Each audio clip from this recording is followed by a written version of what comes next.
নমস্কার, হরে কৃষ্ণ। আজকে আমাদের আলোচনার বিষয় প্রতিমা পূজা।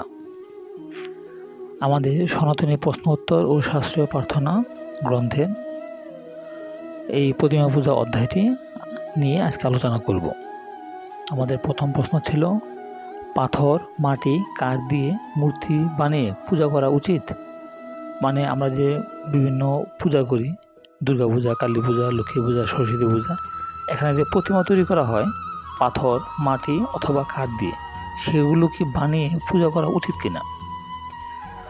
আমরা মূলত প্রতিমার পূজা করি না, মানে প্রতিমা যে তৈরি করি সেটা না, প্রতিমার পূজা করি না।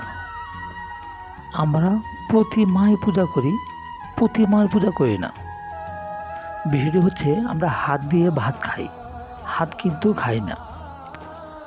গ্লাস দিয়ে জল পান করি, কিন্তু আমরা কি গ্লাস পান করি না জল পান করি? প্রতিমা একটি মাধ্যম, আমাদের উদ্দেশ্য ভগবানের আরাধনা করা। প্রতিমার ভিতরে কি ভগবান থাকেন? ভগবান সর্বত্র বিরাজমান, তাহলে প্রতিমার ভিতরে থাকবেন না কেন? আমরা মূলত প্রতিমার মাধ্যমে ঈশ্বরের আরাধনা করি। আমাদের জড়চক্ষু দিয়ে চিন্ময় বস্তুকে দর্শন করা যায় না, তাই ভগবান প্রতিমার মাধ্যমে উপাসনার বিধান দিয়েছেন, যাতে ভক্তরা সহজেই ভগবানের আরাধনা করতে পারেন।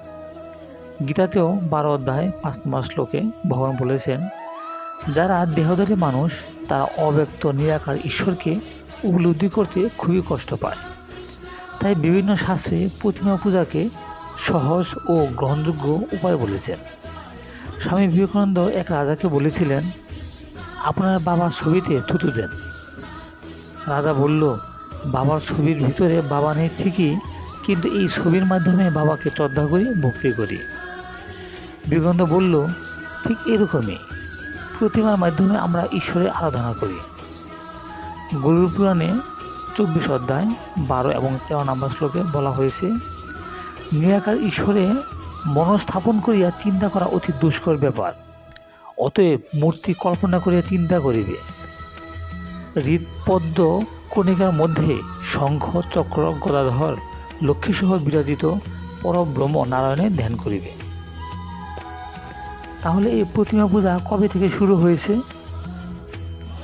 ভাগবতে 12 স্কন্ধ 3 অধ্যায় 52 নম্বর শ্লোকে বলা হয়েছে, সত্যযুগে বিষ্ণুর ধ্যান, ত্রেতাযুগে যজ্ঞ, তারপরে পূজা অর্চনা করে যে ফল লাভ হয়, কলিকালে একমাত্র শ্রীহরির নাম কীর্তন হইতেই সে ফল লাভ হয়ে থাকে। এ থেকে আমরা সহজে বুঝতে পারি পূজা অর্চনা দ্বাপর যুগ থেকে শুরু হয়েছে, কিন্তু প্রতিমা পূজা বেদ থেকেই শুরু হয়েছে। শুক্ল যজুর্বেদ শতপথ ব্রাহ্মণে 7:4:1 7 থেকে 17 পদ্মপুষ্পের উপর আদিত্য ও হিরণ্যগর্ভ প্রজাপতির স্বর্ণ প্রতিমা স্থাপন ও সাক্ষ্যগ্রহণের মাধ্যমে স্পষ্ট বিধান রয়েছে। সুদূর প্রাচীনকাল থেকেই দেব বিগ্রহ প্রতিমার মাধ্যমে আরাধনা করা হতো। যেখানে দেবতার প্রতিমা থাকে তাকে দেব বিগ্রহ মন্দির বা দেব মন্দির বলে। মনুসংহিতায় 8ম অধ্যায় 248 নম্বর শ্লোকে বলা হয়েছে, দেব মন্দিরের কথা বলা হয়েছে ঠিক 1 নম্বর শ্লোকে। রামায়ণ ও মহাভারতের সময়ও প্রতিমা পূজার উল্লেখ পাওয়া যায়। মহাভারতের বনপর্বে 35 অধ্যায় 64 থেকে 80 নম্বর শ্লোকে স্বয়ং অর্জুন কর্তৃক মহাদেবের মৃন্ময় প্রতিমা, মানে মাটি দিয়ে প্রতিমা তৈরি করে পূজা করেছেন, এরকম কথা আলোচনা করা হয়েছে। শিবলিঙ্গ কি? সংস্কৃত লিঙ্গ শব্দ অর্থ চিহ্ন বা প্রতীক। শিব শব্দের অর্থ মঙ্গলময় এবং লিঙ্গ শব্দ অর্থ প্রতীক। এই জন্য শিবলিঙ্গ শব্দটির অর্থ সর্বমঙ্গলময় বিশ্ব বিধাতার প্রতীক। শিবলিঙ্গ হল পরমেশ্বর শিবের নিরাকার নিগুণ, পরমেশ্বর শিবের নিরাকার নিগুণ ও অনাদি অনন্ত সত্তার প্রতীক, যা সৃষ্টি, স্থিতি ও প্রলয়ের অসীম শক্তির মহাজাগতিক স্তম্ভকে নির্দেশ করে।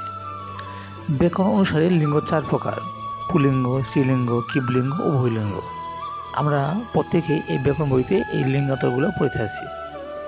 এই লিঙ্গান্তর দ্বারা সহজেই চেনা যায় কোনো কিছু বোঝানোর জন্য কোনটি পুলিঙ্গ, কোনটি স্ত্রীলিঙ্গ, কোনটি কিবলিঙ্গ। এখানে কোনো ব্যক্তি বিশেষের কোনো বিশেষ অঙ্গ প্রত্যঙ্গ কিন্তু বোঝানো হয়নি। তেমনি সনাতন ধর্মে এই শিবলিঙ্গ কোনো শারীরিক প্রতীক নয়, বরং এটি একটি অতীন্দ্রিয় সত্তার চিহ্ন। লিঙ্গ পুরাণে 19 অধ্যায় 16 নম্বর শ্লোকে বলা হয়েছে, লিঙ্গবিধি মহাবিধি, লিঙ্গ সাক্ষাৎ মহেশ্বর। এ থেকে আমরা সহজে বুঝতে পারি যারা শিবলিঙ্গ নিয়ে খারাপ মন্তব্য করে তারা মহাপাপী। সবাইকে নমস্কার।